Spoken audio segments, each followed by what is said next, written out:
Bonjour, bienvenue pour une nouvelle vidéo, j'espère que vous allez bien. Aujourd'hui on va voir qui est Baby Choumi. Allez, c'est parti.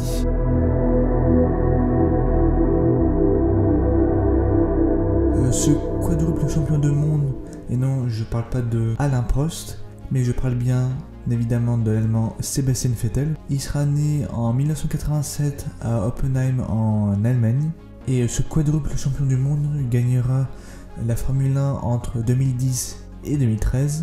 Il commencera en 1995 par le karting pour rentrer dans ce sport. Et c'est un petit peu comme tout le monde qui veut se lancer dans le sport automobile. C'est l'un des chemins principaux pour rentrer en Formule 1. Il gagnera la Coupe de Monaco de karting. Et en 2001, la course junior, un des masters de karting de Paris-Bercy. C'était long. Mais il participera aussi à des championnats en Allemagne et gagnera même le championnat d'Allemagne junior KF3. Son parcours commence déjà à le mettre bien à l'aise. 2 années plus tard, en 2003, il commencera avec la Formule BMW, ce qui équivaut en France pour la Formule Renault.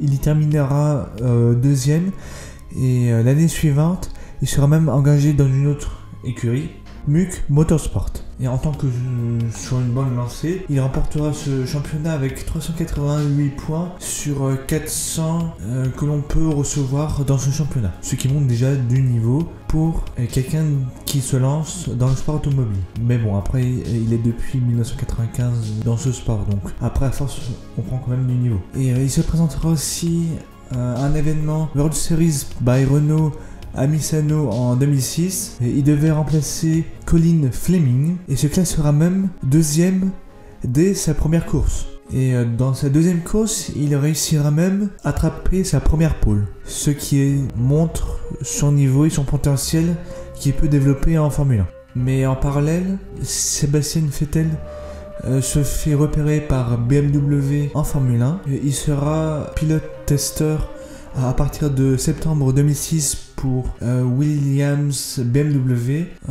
En août 2006, il deviendra du coup le 3e pilote de chez BMW Sauber. Ça montre que BMW va voir en Sebastian Vettel quand même un gros potentiel, et il arrivera même à montrer tout son potentiel, et que BMW n'a pas eu tort en réalisant le meilleur temps en tour pour l'essai libre numéro 1, donc la FP1 pour le Grand Prix d'Italie. Et en 2007, il sera à la fois au World Series by Renault et en tant que 3e pilote chez BMW. Mais où il restera définitivement en Formule 1, ce sera à Indianapolis pour le Grand Prix d'Amérique. Et à l'époque, ça aura été le plus jeune pilote n'ayant jamais été inscrit en Formule 1. Mais en 2015, il aura été rapidement détrôné par Max Verstappen en ayant 17 ans, il me semble. Pour Vettel, l'année 2007, ce sera du renouveau pour Vettel, parce que en 2007, Vettel change d'écurie et passe par la filière Red Bull chez la Scuderia Toro Rosso. Mais lors du Grand Prix d'Hongrie, qui est dans les débuts du championnat, ça montre qu'il faut quand même qu'il ait un petit temps d'adaptation, parce que c'est plus la même monoplace et tout ça. Il se qualifie en 16e position, mais il arrive quand même à débaucher 8 places. Donc il arrive à la 8e place. Ceci montre que quand même qu'il a du talent, et que Red Bull ne s'est pas trompé sur ce futur quadruple champion.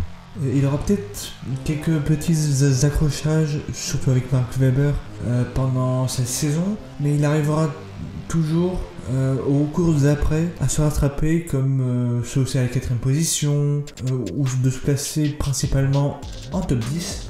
Et avec sa performance, Toro Rosso le garde aussi pour la saison de 2008, aux côtés de Sébastien Bourdet, quadruple champion de Champ Car. Mais le début de 2008, ça sent pas très bon pour Vettel, parce que il fera beaucoup d'accidents, et c'est qu'il a chaque fois éliminé des courses, mais il arrive quand même à être devant son coéquipier Sébastien Bourdet. Mais pour confirmer sa performance, c'est vraiment le circuit qui doit lui porter chance, puisque au Grand Prix d'Italie, il arrive quand même à attraper de nouveau une pole. Donc ça confirme sa performance. Et avec cette pole, Ce sera le plus jeune poleman et le plus jeune vainqueur de la F1 à 21 ans. Mais il sera rapidement détrôné par Max Verstappen en 2016. Maintenant on passe à la saison suivante en 2009 où ce sera l'écurie Brand GP qui dominera la saison. Mais il arrivera quand même à décrocher plusieurs pôles, victoires et à être souvent dans le top 5. Et ça montre que la mixité entre... Oui, je vous ai pas dit, vu qu'il est allé maintenant chez Red Bull, il arrive quand même à se sentir à l'aise dans la Red Bull. Et en 2010, il arrivera même à décrocher d'autres records que Hamilton n'arrivera plus à faire.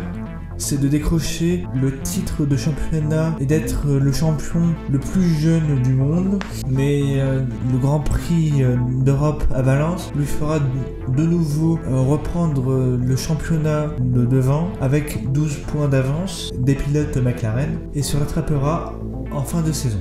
Et il détiendra aussi un nouveau record cette année avec le nombre de plus de points. Et maintenant, on se plaint que Hamilton il a trop de points avec 300 à 400 points. En 2011, Sébastien Vettel firme son ancien titre en obtenant le 16e pôle de sa carrière à l'ouverture du championnat à Melbourne. Et le Grand Prix suivant à Malaisie, ce sera sa 4e victoire consécutive. Donc c'est certes moins que Hamilton ces dernières saisons, mais ça montre quand même son niveau et son aisance avec Red Bull. Pas comme chez Ferrari, mais on en reviendra après. Et il arrivera même à battre son record de l'année précédente avec 392 points. Donc quasiment le double du championnat précédent. En 2012, même s'il a une performance un petit peu moins bonne que les 2 dernières années précédentes, il arrive quand même à défendre son titre. Surtout avec Lewis Hamilton et Jenson Button qui le poussaient vraiment aux fesses, mais ça ne l'empêchera quand même pas de gagner son championnat. L'année 2013, ce sera une année un petit peu plus facile, ou du moins où il est plus à l'aise, vu que dès l'ouverture de la saison à Melbourne, il réalisera une pole et se retrouvera 3e derrière Kimi Räikkönen, son futur coéquipier, et Fernando Alonso.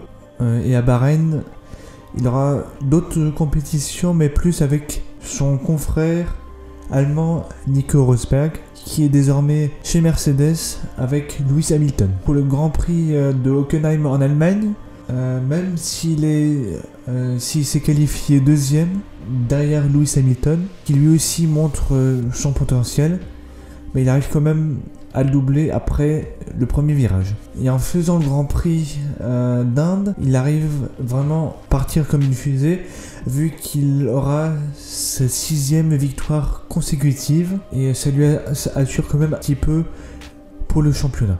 L'année 2014, ce sera une année un petit peu plus difficile pour Vettel, où il se classe 12e, il n'arrive pas trop à remonter peloton, et on voit déjà là la dominance de Mercedes, où Lewis Hamilton gagne ce championnat. En 2015, Vettel essaie de chercher un petit peu autre chose, un renouveau, vu qu'il sent que Daniel Ricciardo commence à dominer dans l'écurie par rapport à lui, et essaie aussi de retrouver un nouveau titre et de redresser l'écurie italienne, la Scuderia Ferrari. En début de saison, il arrivera à tenir tête, ou du moins de suivre les Mercedes, mais en Belgique, il arrivera à indirectement se rater avec sa Ferrari en se positionnant qu'en 8e position, mais dû à une bonne stratégie de course de chez Ferrari, juste un seul arrêt, il arrivera quand même à remonter à la 3e position. Et ça lui redonne confiance parce que au Grand Prix de Brésil, il arrive à se qualifier en première ligne et en première position. Et ça sera sa 3e victoire de Grand Prix. Et pour terminer en beauté la saison de 2015, même s'il se qualifie 15e, il arrive quand même à faire la remontada et remonter à la 4e position. La saison 2016 ne sera pas aussi bonne que l'année précédente, Et même si il se qualifiait en tant que première position à Melbourne, dû à un drapeau rouge, ça casse toute la stratégie de Ferrari et il se retrouve du coup troisième. Et en Russie aussi, par exemple, il se percute 2 fois avec Danny Kvyat, et avec toutes les erreurs qu'il fait cette année-là, ça lui laisse même 67 points à Nico Rosberg. Et du coup, elle le fait classer la 4ème du championnat, Nico Rosberg, Lewis Hamilton et Daniel Ricciardo. Les années 2017 et 2018, ce sont les années où il sera le plus favorable à être en compétition avec Mercedes, mais dû à beaucoup d'erreurs où il fait des têtes à queue et beaucoup d'autres erreurs en faisant des accidents et tout ça. Mais du coup, il termine que 3ème du championnat. La fois où ça sera son coup de massue, où il reprendra plus du tout confiance en soi, sera au Grand Prix d'Allemagne en 2018, où il fait une erreur et doit abandonner à 15 tours de la fin. Et depuis cette course, il aura perdu sa confiance en soi et donc sa performance aura chuté en 2019 et n'arrivera plus à être au top de sa forme, même s'il arrive à être 2-3 fois sur le podium. En 2020, ça sera carrément pas mieux, il n'arrivera même plus du tout à être dans le top 10. Mais pour sa défense, la Ferrari n'aura plus eu du tout de puissance et aura été la voiture de course la moins puissante du plateau. Et même avant que la saison ne commence, notre cher pilote allemand, il aura reçu un coup de téléphone de Mattia Binotto, qui est le team principal de Ferrari, et que leur contrat est mis à terme cette année-là. Et depuis l'année 2020, il n'aura plus été dans le top 10 des pilotes lors du classement du championnat. Mais en 2020, à l'heure où je tourne la vidéo, il aura quand même du mal à rentrer dans les points. Avec une 15e place lors de sa première course, parce que il a percuté Esteban Ocon et il y aura eu une pénalité de 10 secondes. Il y a un abandon à la 2e course parce que sa boîte de vitesse n'a plus voulu du tout fonctionner. Pour le Grand Prix du Portugal, il n'arrivera qu'à sa 3e position. Et le même résultat pour le Grand Prix d'Espagne. Si la vidéo vous a plu, n'hésitez pas de vous abonner, d'activer les notifications et de mettre un petit pouce bleu.